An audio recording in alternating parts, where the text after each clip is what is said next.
Si Robin Padilla ang dahilan kung bakit nagkaroon ng peace talk sa pagitan ng Mindanao terrorist at ng Pangulo.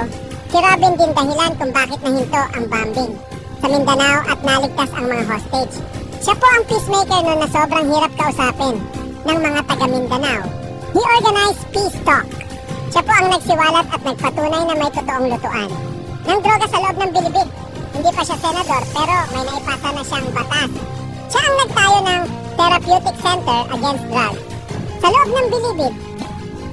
He was elected as Philippine Army Multi-Sectoral Advisory Board Strategic Communication. Hindi siya ma-elect ng Army kung di siya qualified at kung wala siyang kakayahan. Nakapagtapos siya ng criminology kaya wag niyong sabihin na wala naman siyang pinag-aralan. Alam niyo ba kung bakit lumamang? Halos lahat ng kinikita niyan sa endorsement niya binubuhos niya donate sa Mindanao. Isa siya sa major sponsors ng pagbangon at pag-rebuild ng Marawi after nung SA-44 massacre, pati sa mga nasasalanta ng bagyo. Wala tayong alam kasi hindi nakaka-rating sa atin yung tulong. Pero sa iba, marami siyang hindi lang basta individual, kundi pamilyang natulungan. Do not be too quick to judge, guys. Sarili niyang pera.